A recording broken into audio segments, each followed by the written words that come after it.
अब सूत्र का निगमन समझेंगे। यह सूत्र जो है बहुत ही आईएमपी है। यह सूत्र का निगमन यहाँ सबसे पहले लिख लीजिए। आईएमपी इम्पोर्टेंट जो है, किसी बिंदु आवेश के कारण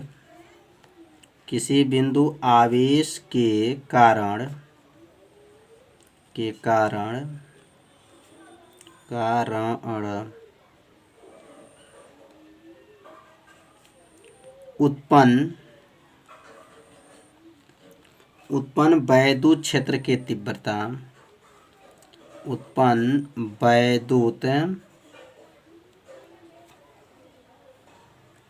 वैद्युत क्षेत्र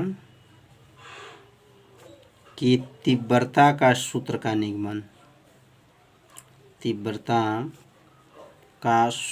निगमन, तो ये निगमन को अपने कॉपी में अच्छे से समझिएगा और इसे नोट भी करते चलिएगा।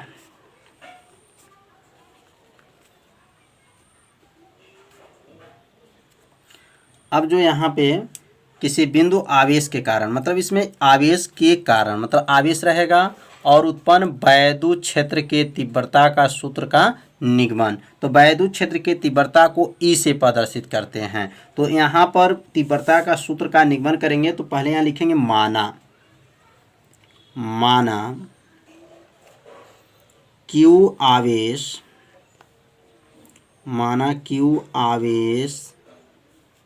से आर दूरी पर, कितने दूरी पर, आर दूरी पर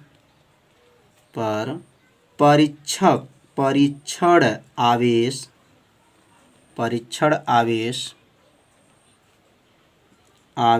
क्यू डैश है। परीक्षण आवेश क्या है? क्यू डैश है।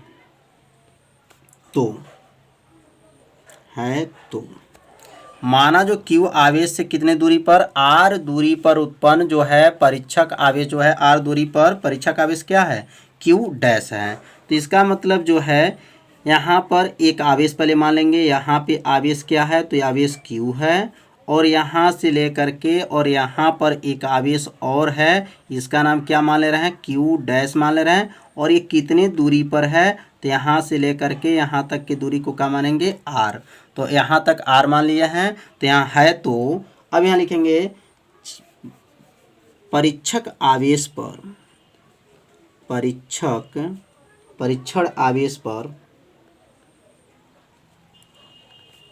पे लगने वाले बल। तो परीक्षण आवेश पर लगने वाले बल पहले निकालेंगे। तो लगने वाले बल को किससे प्रदर्शित करते हैं? तो एफ। तो एफ का सूत्र क्या होता है?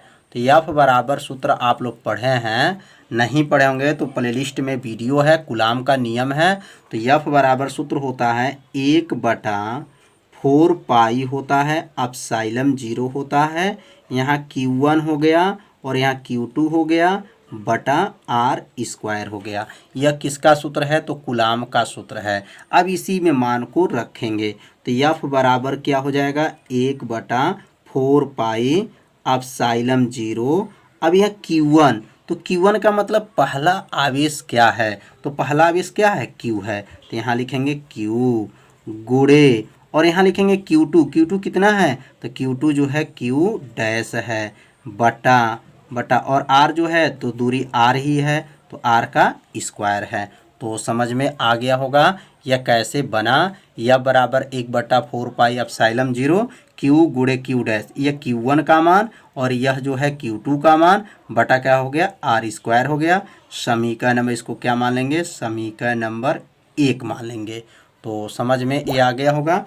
अब हम लोग लिखेंगे कि वैद्युत क्षेत्र के तीव्रता का सूत्र क्या होता है? तो वैद्युत क्षेत्र के तीव्रता का सूत्र होता है E बराबर होता है F/Q होता है। तो यहाँ पे लिखेंगे +Q, इसे अपने कॉपी में क्या कीजिए? नोट भी करते चलिए साथ में, जिसे आपको पूरा समझ में आ जाएगा। तो +Q आवेश के कारण, +Q आवेश से आर दूरी पर, कितने दूरी पर, आर दूरी पर उत्पन्न वैद्युत क्षेत्र की तीव्रता, आर दूरी पर उत्पन्न वैद्युत क्षेत्र की तीव्रता, उत्पन्न वैद्युत क्षेत्र की तीव्रता, क्षेत्र की तीव्रता।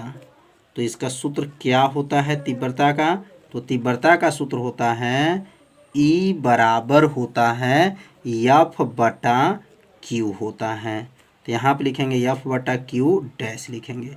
यह ई का नाम क्या है, तो वैद्युत क्षेत्र की तीव्रता है, और वैद्युत क्षेत्र की तीव्रता का सूत्र क्या होता है, वैद्युत बल बटा आवेश। अब यहाँ आवेश कौन सा आवेश को लेंगे, तो ये क्या लिखा गया, प्लस क्यू आवेश से आर दूरी पर। तो प्लस क्यू आवेश से आर दूरी पर, तो चित्र में देखेंगे तो ये प्लस क्यू आवेश से आर दूरी पर, यहाँ से यहाँ तक के जो आर दूरी पर आवेश, तो आर दूरी पर आवेश क्या है, Q डैश है। इसलिए आवेश का हम प्रयोग क्या करेंगे, यहाँ पर Q डैश का प्रयोग करेंगे। और यहाँ पे जो है वैद्युत क्षेत्र की तीव्रता क्या आ गया, E बराबर F बटा Q डैश आ गया। अब यहाँ पे F का मान जो है, जो पहला समीकरण में निकला है, यहाँ F का मान को रख देंगे। तो यहाँ लिख सकते हैं समीकरण 1 का मान रखने पर, किसका मान, समीकरण 1 का मान रखने पर,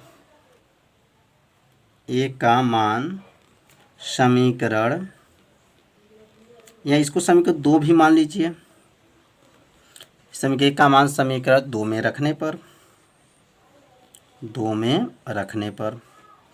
अब ये किसके स्थान पे रखेंगे, तो F के स्थान पर रखेंगे। तो समीकरण 1 का मान जो है समीकरण 2 में रखने पर, तो F के जगह पे रख देंगे। तो F का मान क्या निकला था, तो F का मान एक बार और देख लीजिए, 1 बटा 4 पाई एप्सिलॉन 0 Q गुणे Q डैश बटा क्या है, R स्क्वायर है। अब यहाँ पे मान को क्या करेंगे, रख लेंगे F के जगह पे। तो क्या बनेगा, E बराबर, और F के जगह पे क्या रखेंगे, 1 बटा 4 पाई एप्सिलॉन 0 Q गुणे Q डैश बटा क्या है, R स्क्वायर। ये किसका मान है, तो F का मान हो गया, और पूरे का बटा, और नीचे क्या है, Q डैश है। तो अब यहाँ लिखेंगे Q डैश। अब ये कट जाएगा, ये Q जो है इस Q डैश से इस Q डैश को क्या करेंगे, काट देंगे। अंश और हर में हो तो इसे क्या करते हैं, काट देते हैं। काटने के बाद क्या बचा, तो यहाँ बचा, यहाँ नोट करेंगे। अब E बराबर बचा 1 बटा 4 पाई एप्सिलॉन 0, और ऊपर क्या बचा, Q। अब बटा में क्या है, बटा में R स्क्वायर बचा।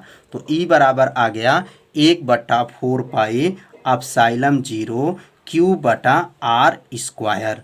यह सूत्र को ध्यान दीजिएगा, बहुत IMP सूत्र है। अब इसी सूत्र का प्रयोग आगे चल के गाउस का नियम में किया जाएगा, जिसे गाउस का सूत्र का निगमन होगा। तो इसलिए सूत्र को याद रखिए कि